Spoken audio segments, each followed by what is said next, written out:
Hi, Shane here. You're watching Sam for God, and this is Mark. Check her out.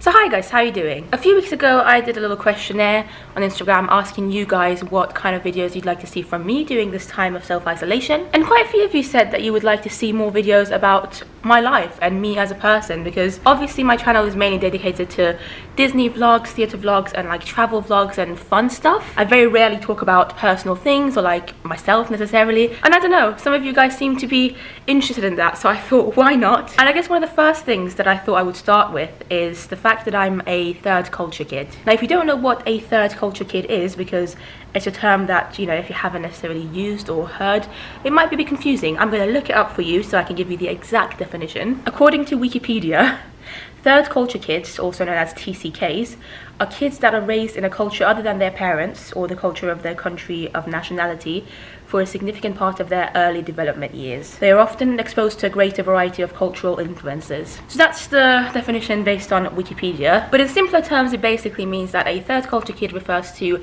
somebody who was born in a country that wasn't their kind of parental country, it's not their national country, and they're raised there for the majority of their childhood. I am a third culture kid by every mean, and I thought in this video I would explain to you a little bit about my experiences and maybe kind of where I grew up and how I dealt with some of that. Maybe I don't know how long this video is going to be, but I think it's going to be kind of long, so maybe grab yourself a snack or something. I feel like these days we're all in the house anyway, so I don't know about you, but I feel like I'm constantly eating snacks. By the way, before I get into it, I don't know if you can tell, but I'm in our living room and I'm just literally sat on this lovely sofa that you can see a bit of.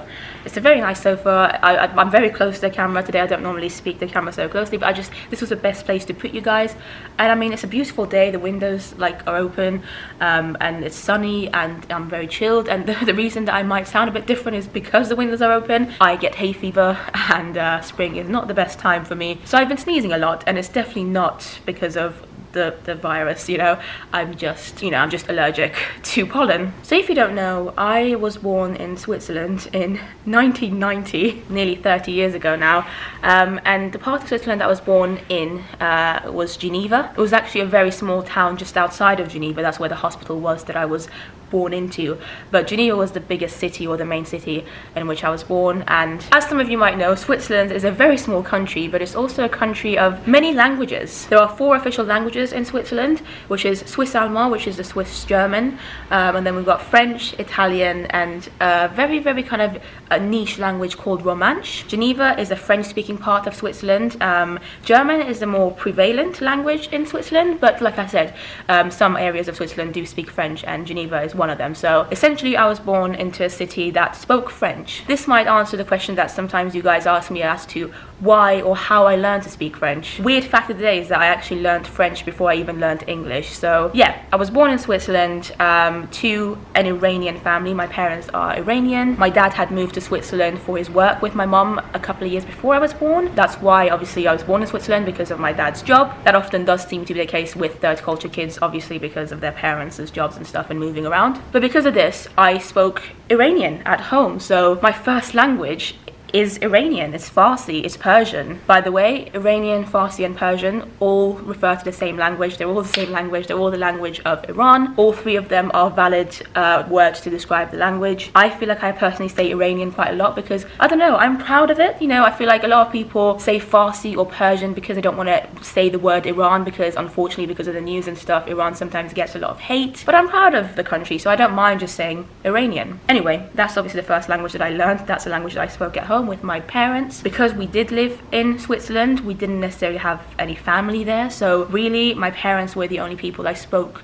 Iranian to. Obviously though, like, I had other Iranian relatives who didn't live in Switzerland, so I traveled a lot as a child. From kind of, I think I was only about a month old when I went on my very first plane journey from Switzerland to Austria, because my grandparents on my mom's side lived in Austria at the time, and my granddad still does. My grandmother unfortunately is no longer with us, but yeah, so they lived in Vienna, Austria, and so we would go back and forth between Switzerland and Austria quite a lot to kind of visit them. My parents would also take advantage of any kind of holidays and school holidays that we had, or I had just as a child. child, me and my brother, and take us to Iran. Like every summer holiday more or less we would go to Iran whilst I was living in Switzerland, just to kind of, you know, learn about that culture as well, and just be around, I guess, like some of our relatives who lived in Iran. So even though I lived in Switzerland and I was born and raised there for a lot of my childhood, from an early age I was also very aware of the Austrian culture as well as the Iranian culture, because I was going to both of these places a lot. I did have a couple of Iranian friends in Switzerland as well. My parents had managed to kind of meet with some other Iranians who lived in Switzerland, in Geneva at the time, through work and stuff, and as it happened, a few of these people also had children. So I think my parents, just because they thought it might be good for us to also have, and when I say us I mean me and my brother, by the way, my brother's about 2.5 years younger than me. Yeah, my parents thought it might be good for us to also maybe communicate with some Iranian people. So we had a couple of Iranian friends who we would sometimes see, but the majority of my childhood friends were Swiss kids. You know, they were kids who were Swiss and from Switzerland and spoke French, and I obviously met them through school and kindergarten and preschool, and I don't know, whatever you want to call it. But yeah, my friends were French speaking and I would therefore speak French to them. My very first best friend was a boy called Antoine. I'm sure if he watches this he wouldn't mind me saying it, because weirdly enough I reconnected with him about 6 or 7 years ago. He was coming to London and we somehow found each other on Facebook, and it was insane because we hadn't spoken to each other or didn't really know anything of each other for so long. But yeah, he was a lovely boy. He still is a lovely boy, I'm sure, from Switzerland. And yeah, we were best friends. It was like we were inseparable, literally. I think it was this really cute situation where Antoine just kind of felt like he always needs to be there to protect me, and like I don't know, it was just like this cute thing. And in year 2 I remember, because I had a group of like girlfriends as well. I was in like a friendship group with 3 other girls, Zoe, Melanie and Justine, and one of the girls asked me if Antoine was my boyfriend, and I was literally about 7 years old at the time. I had no idea even what a boyfriend was. I'm sure some people do, but I was an innocent child, and I remember being very confused when she asked me this, and I was like, no, he's just my friend. Anyway, so that was kind of my childhood and school, and that's how I learnt French. It was a very natural way, you know. I didn't have to take French lessons or anything. I just learned it because I had no choice. And I think when you're a child it is a lot easier, you know, and especially when you're like surrounded by French speaking people, like everywhere we'd go as a child, you know, any restaurants, any play areas, parks and stuff, they would always be speaking French. So I learned French, and that's how it was. I've also mentioned before that I was very lucky as a child to go to Disneyland Paris a lot, and one of the reasons for that is because I was living in Switzerland, in Geneva. Geneva is only about 5 or 6 hours away from Disneyland Paris by car. Every single time that I went to Disneyland Paris as a child, it was by car. My dad would drive us from Geneva to Paris, and then from there we would go to Disneyland. It was just a thing for us to do. It was easy, you know. It was like a nice and easy trip because we were close to it, and a lot of people were doing it. A lot of families were doing it at the time. You have to remember as well, this was in the 90s. Disneyland Paris has really only just opened, so I'm very lucky that I got to do that. We also had some friends in Paris, like my parents had friends in Paris, so sometimes we would just go to Paris to visit these friends, and we would then have like a day at Disneyland, if that makes sense. I never ever stayed at Disneyland more than one night as a child because there was just no need, because we would, number one, go often enough to not feel like we needed to stay longer than a night, and also, like I said, often it would be the case that we would go to Paris and we would just have like a day in the parks. And also back in the days there was only one park, believe it or not. There was only Disneyland Park. The studios hadn't opened yet. Anyway, so I stayed in Switzerland up until the age of, I think I was around 8 years old. I was in year 2. I had just started the 2nd year of school. Again, I know that educational systems are different in every country, but I was in my 2nd year of school, if that makes any sense to you. I was around 7 or 8, and yeah, school term had already started, but yeah, it was time for my parents to move back to Iran because my dad's job in Switzerland had finished, and obviously they knew this. My parents knew this for a long time, that it would come to an end and stuff. Like, I didn't really know much. My parents obviously tried to kind of prepare me and my brother, I'm pretty sure, for a while, you know. I do very much remember like us having to, you know, pack our stuff and put everything into boxes and stuff, and filming everything. My parents filmed everything as we were getting, like, you know, packing everything away, and it was kind of sad, but it also felt like an adventure. I don't remember being too sad about it. My last day at school was quite sad. I remember finding it hard to say goodbye to my friends.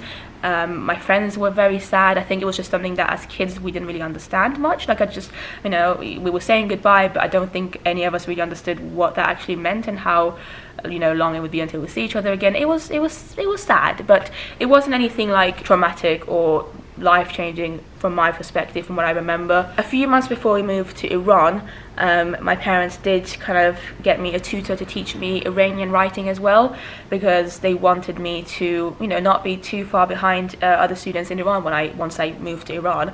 So obviously I knew the alphabet and everything. I'd gone to a Swiss school for all my life at that point, but it was important for them to teach me to learn Iranian as well. Like, I didn't know how to write Iranian. Obviously I knew how to speak it, but I didn't know how to write it. So I had tuition for a while just to learn the alphabet and kind of just feel like I'm not too behind and too like weird when I moved to Iran. So that was very nice of my parents. Obviously we did go to Iran. We moved to Iran, and it wasn't too weird because, like I said, we'd gone there before on holidays and stuff. You know, my grandparents from my dad's side had like a house there. My grandparents on my mum's side also had a little place there that they would sometimes visit when they weren't in Vienna. So like I said, it wasn't too weird moving there because we'd been there quite a few times. It wasn't totally new for us. But adjusting to like the new school life was a little bit weird because the school system in Iran is very different to Switzerland, like extremely different. It's a lot more strict. In fact, having been through 4 different educational systems around the world, I can assure you that the Iranian educational system is by far the most difficult and strictest of them all. Anyway, so yeah, I went to school, and like I said, it was the beginning of my 2nd year, but school terms had started both in Switzerland and Iran. It might have been around October time or something, November, something like that. So it was kind of in the beginning of it, but it had already started. I remember the very first day at my new school in Iran, I obviously was introduced to the class, and literally everyone in that class wanted to sit next to me. Like, everyone was like amazed by me. It's such a weird thing to say, but they were, because I was introduced as the girl from like the foreign world, from Europe, the girl who's traveled from Europe and isn't, you know, from Iran. And it was bizarre to me because I'd always identified as Iranian because of my parents and like what we spoke at home. And I don't know, I don't know, I never really had thought, I guess, much of like my identity or like my nationality, but I just assumed that I was Iranian because I spoke the same language as these people. But these people, these children, were treating me as if I was from another planet, and they were excited by me, and I remember finding that very, very weird. I remember my first few conversations with the children in that class would all kind of go the same, and they would be asking me like, oh, so where are you from? And I'd be like, I'm from here, I'm Iranian. And they'd be like, but no, you've come from Switzerland, like you're definitely not from here. And it was weird, you know. And it's not anyone's fault, it's just how it was, you know. When you are born in a different country and raised in a different country, you never really completely and fully associate with a particular culture. That's just how it is.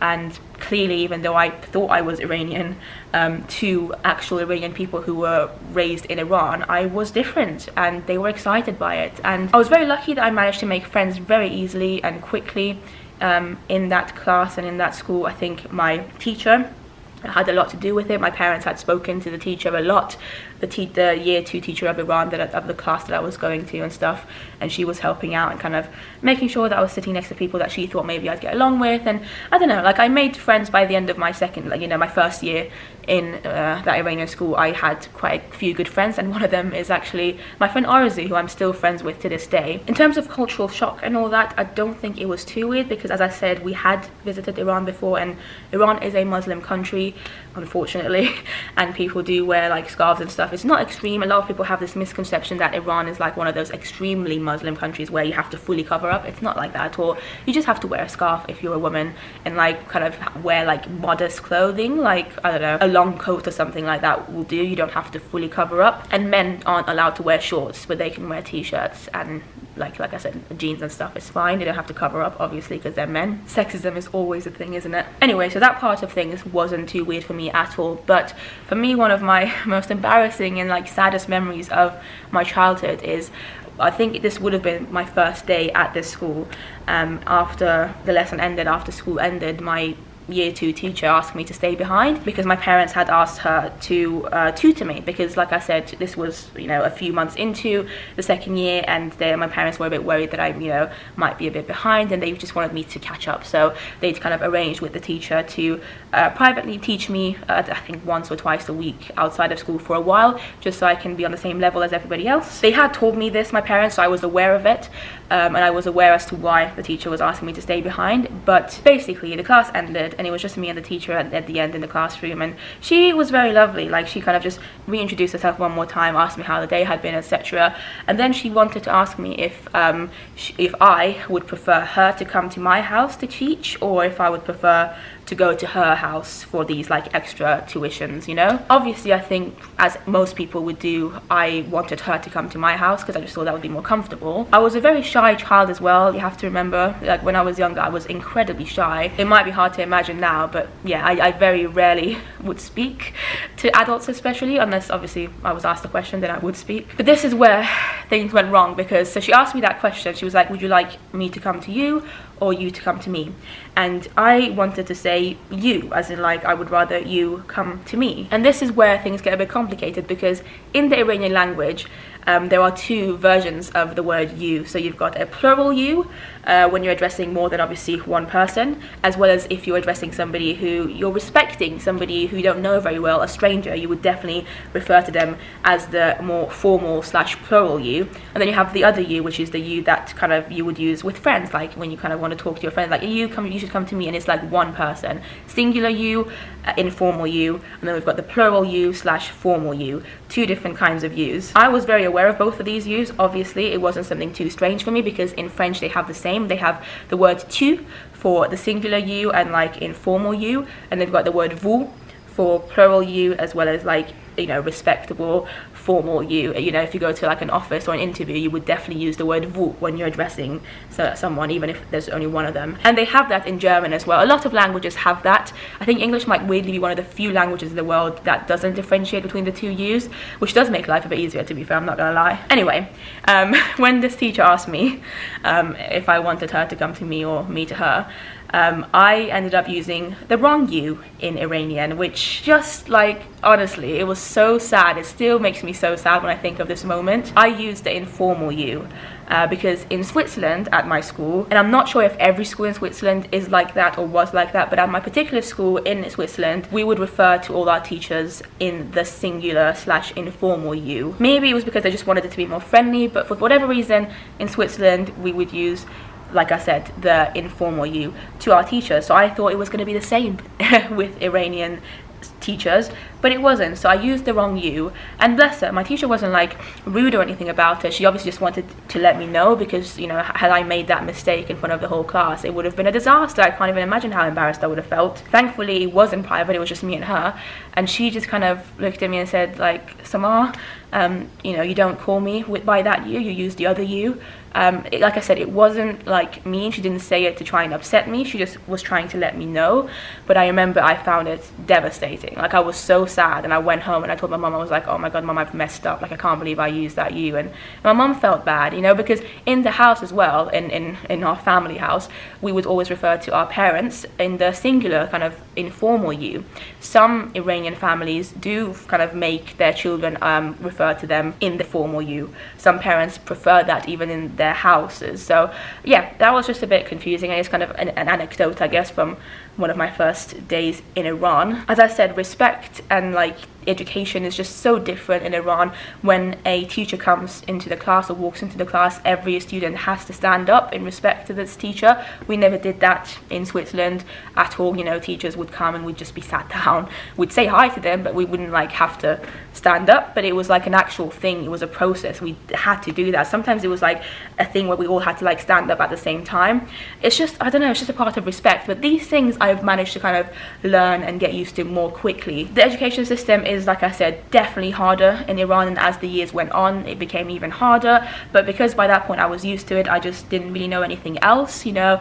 My teenage years, like, I was doing extremely difficult stuff and tests in Iran that, like, honestly, I never had time for anything apart from studying, and that's just how it is for most Iranian students. Most Iranian schools start at, I think, 7 o'clock or 7:30 at a push, but you normally have to be at school by 7 AM, and then once you get home you might have time, like half an hour or maximum an hour, to do like whatever you want to do, and then you just have to study, because like I said, it's extreme, the amount of work and things that they require of you and they want you to remember, and they put a lot of pressure on exams. Exams are extremely important in Iranian education. If you think GCSEs and A-levels are bad, think again. In Iran it's like a million times worse, and so you don't want to fail exams, and like just not failing exams isn't enough. You have to get like a maximum score. It's insane. If you get like 99%, it's not good enough. It's like a very different world in terms of education in Iran, and parents want their children to do well, and you really have to do well, because if you don't do well, if you don't get that 100% every single time, you're probably not going to get employed, and you probably won't get a chance to go to university. It is hard. Anyway, I could talk for ages about my time in Iran, but we're going to fast forward now to 2005, the summer of 2005, and this was when I had just turned 15, and literally about a week after my 15th birthday, we moved from Iran to Austria, Vienna, which if you've been watching my vlogs for a while, you might have seen videos of me in Austria, because I visit Austria quite a lot these days. My granddad lives there, my aunt and cousin live there. It's kind of my second home now, you know, with London and Austria. Again, we moved because of my dad's job.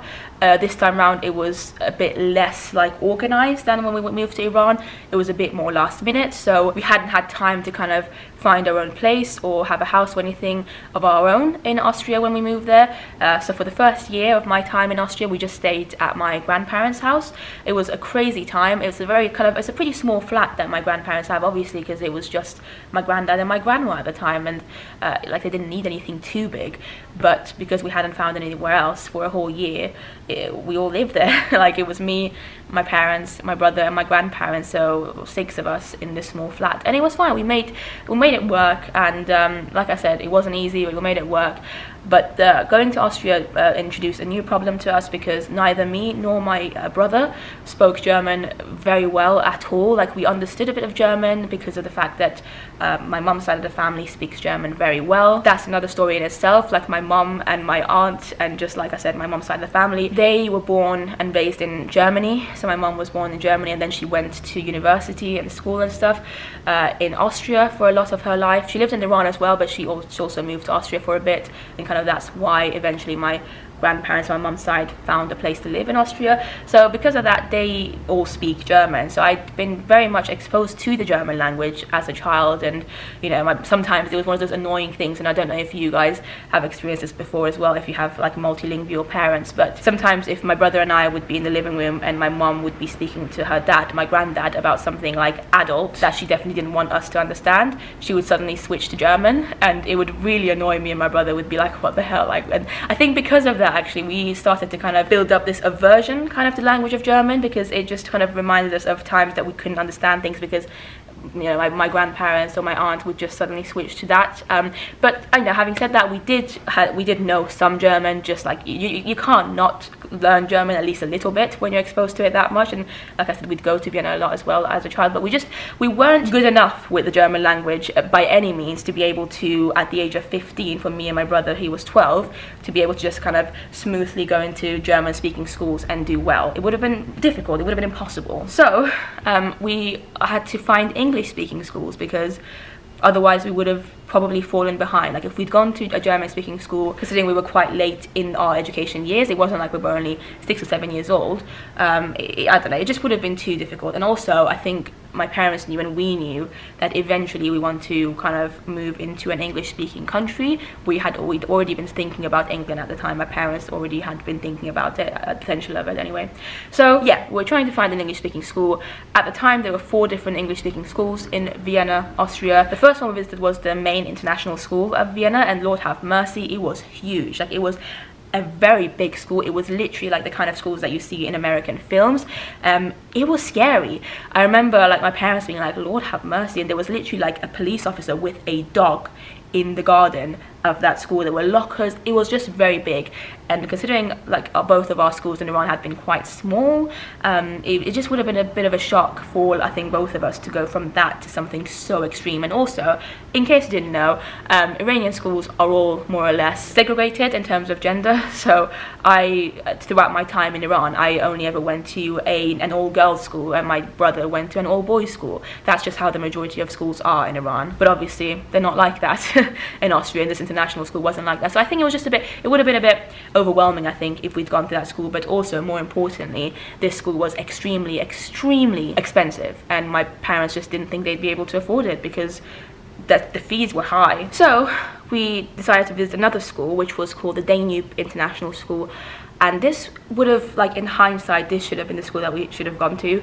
But what we didn't like at the time about the school was that even though it was an English-speaking school, it was run by Austrians. So the faculty were all Austrian people, and the system as well, they basically were doing the international baccalaureate, I think that's what it's called, which, like I said, again, in hindsight, that we should have definitely done that, because that diploma that they were offering at that school is a lot more widely accepted around the world than what we did end up eventually going for. But yeah, both my brother and I just didn't really enjoy it that much when we visited the school. Like, it just felt too serious, and because we'd both come from like Iranian schools that are incredibly strict and very serious, and we had both watched a lot of American TV shows where schools seem a lot more relaxed, we wanted to take this opportunity to try and go to a school that would be a bit more fun. It's just natural, you know, we were children. I mean, I was a teenager at the age of 15, but still, we just wanted something more fun.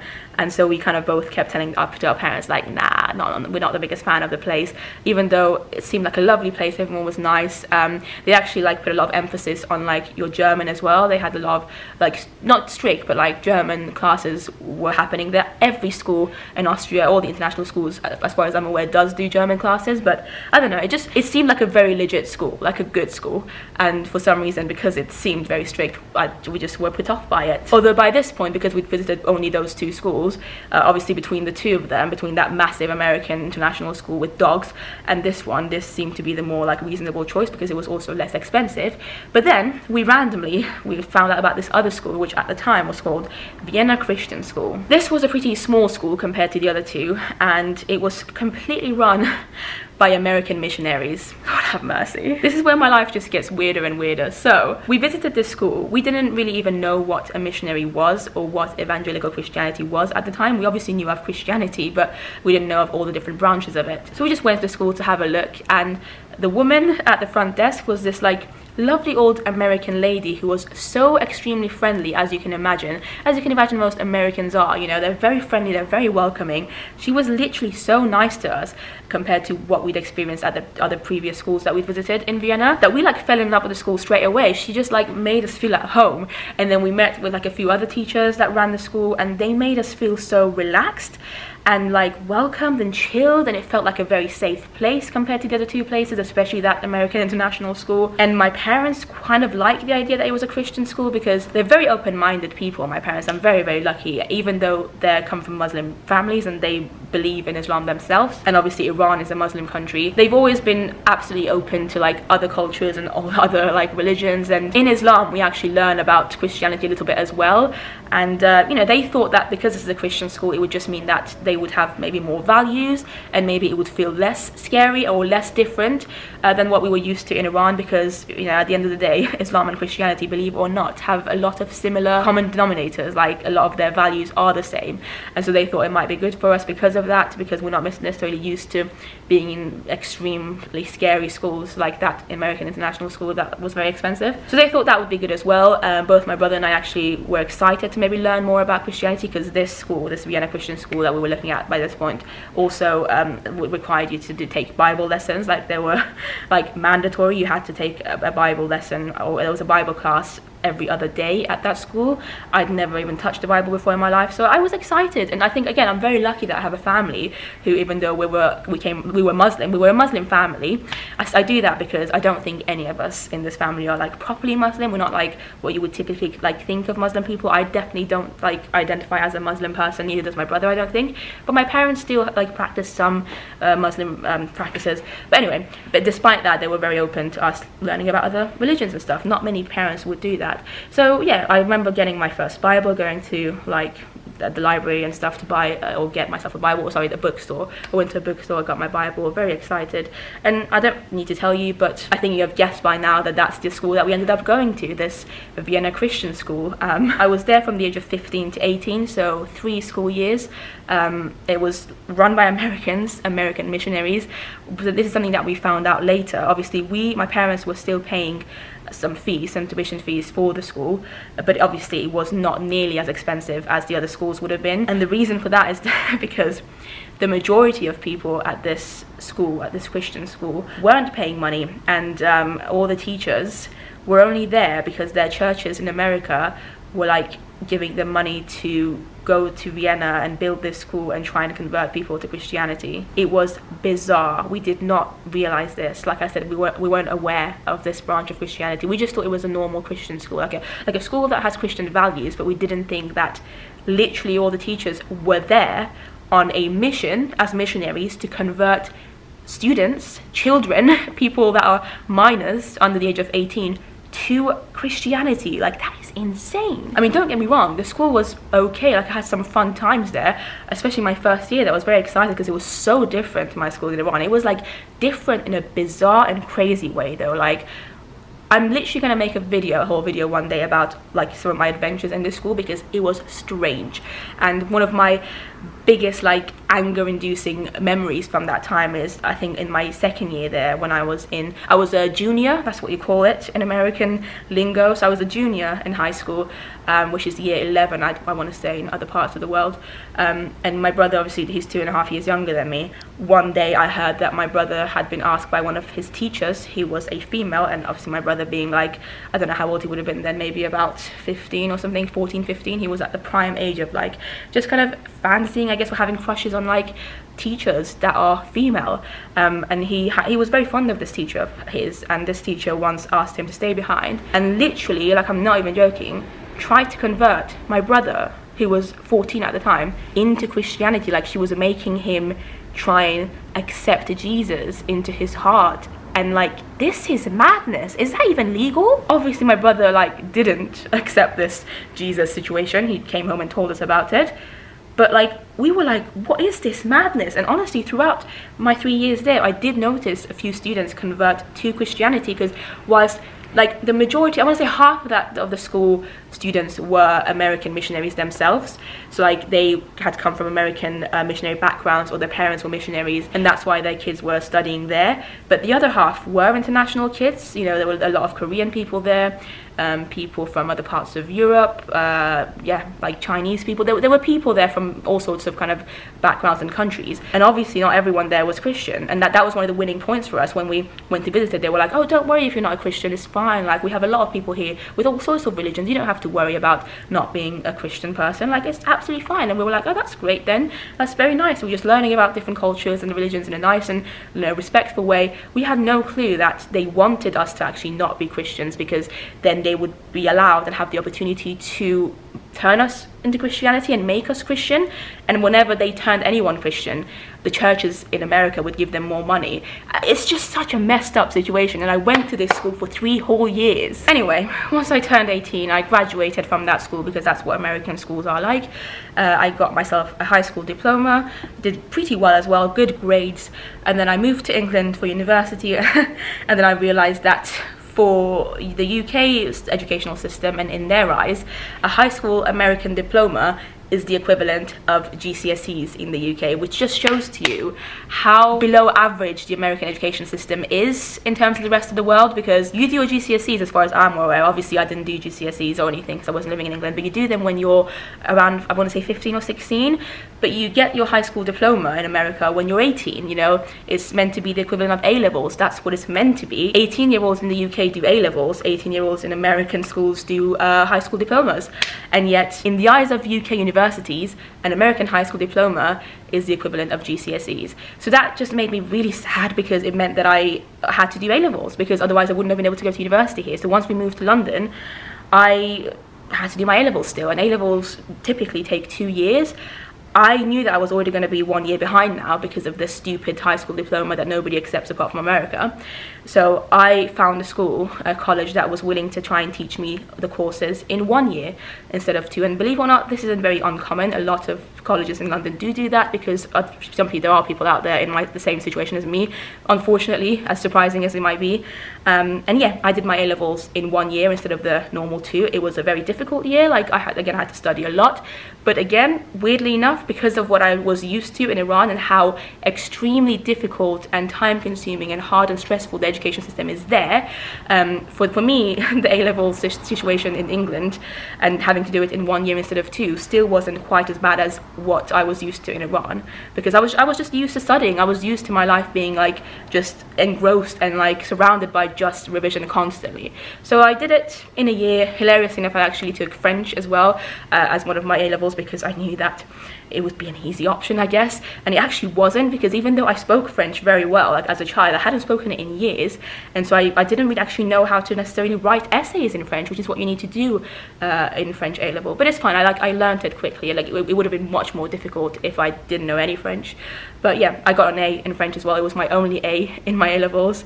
I did biology and chemistry as well. But yeah, I did my A-levels and eventually I went to uni, and this is where we're going to end this video because I've been talking for a long time. I hope you've enjoyed the video though, and I hope you've learned a little bit more about me. Leave any kind of questions that you have in the comment sections below. Anything you might want to ask about being a third culture kid, or any of the places that I've lived in, or my experiences, or if you'd like me to do something else or another video, maybe talking a bit more about some of these experiences, let me know. I did it because you guys asked me to, and I thought it might be something interesting for you guys to learn about me. Thank you for watching. I hope you're doing well under these circumstances, and I'll see you in the next video. Bye!